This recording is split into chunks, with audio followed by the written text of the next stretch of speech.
At the end of the day, it is a shockingly simple concept. Putting a mask on is about taking care of yourself and taking care of other people. It's not a political concept at all.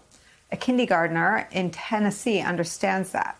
Here was her dad and the conversation he had with her about masks and the state's Republican governor's order allowing parents to opt their kids out of school mask mandates, which is now facing pushback from the country's top education official and thousands of healthcare workers around the state. Watch. She went to school and was one of just a few kids in her class wearing a mask, which made her ask me why she had to. My answer was because we want to take care of other people. She's 5 years old, but she understood that concept. And it's disappointing that more adults around here can't seem to grasp it. Avoiding masks is not in the Bible, but taking care of others is. And now today we have Governor Lee's executive order to allow opt-outs, which is government overreach undercutting a local decision. If you only like democracy when it goes your way, you don't actually like democracy. That was Justin Kenow, a dad in Tennessee. Let's bring into our coverage New York Times editorial member Mara Gay and former Republican Congressman David Jolly, national chairman of the Serve America movement. Lucky for us, they're both MSNBC contributors. It is a sign both of how debased our political climate is and of how far gone the whole COVID politics have become in states like his, that it takes someone in kindergarten to offer more clarity than some Republican politicians. But here we are, Mara Gay. Yeah, Nicole, what that parent was saying at this meeting reflects what many of us have seen on the ground in our own neighborhoods. I've often marveled as I see 3 2-year-old kids, 5-year-old kids, 10-year-old kids, teenagers take more care and show more care for one another than supposed leadership in public office. And it's devastating, but it's also, I think, a symbol of how this is actually not just a political crisis, it's really a moral crisis. And I think we do have to have a conversation, not just in political terms, right, but also about what has unraveled culturally, the bonds that have kept us together over the years as a society, different as we may be, seem to have really come apart. The lack of empathy, the lack of community.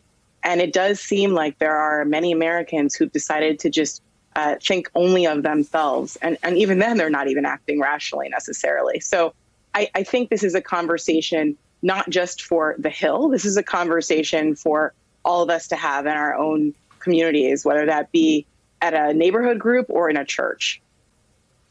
I mean, David Jolly, these people didn't come up with the idea that masks are a political statement in a vacuum.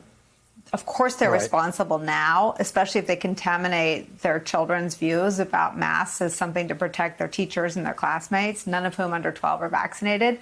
But they were also led to that view. They were led to the position that a 4-inch piece of cloth or paper is a political statement.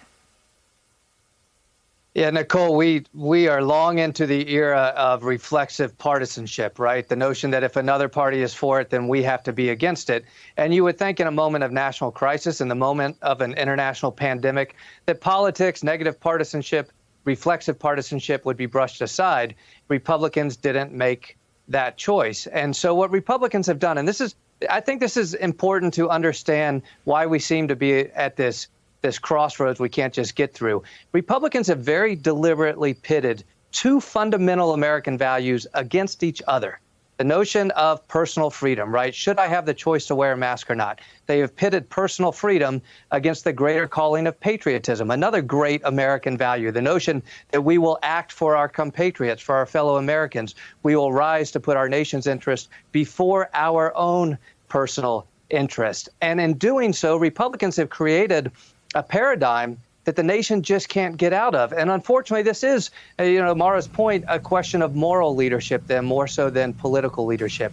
Why do national and state and local Republicans continue to drive us down this road in which we cannot ultimately get through? They are doing it for their own political currency. This is a moment of a national public health crisis, an international public health crisis. The calling in this moment is greater than politics. I think Republicans fail to recognize that.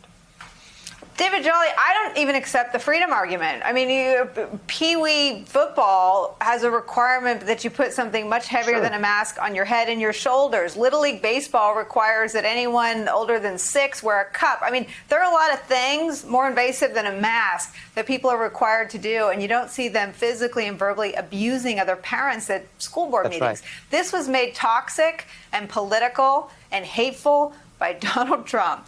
And he may be off the scene, but, you know, your peacock of a governor made his way onto Fox News and is, you know, showing off his pretty feathers as people and kids are dropping dead in his state. He should, you know, it is the biggest scandal in the country what that governor is doing, and he still finds safe harbor on Fox News in primetime. What is happening? Yeah, Nicole, and I think what you just said makes my point, right? Everything you just said, a Republican governor could have said.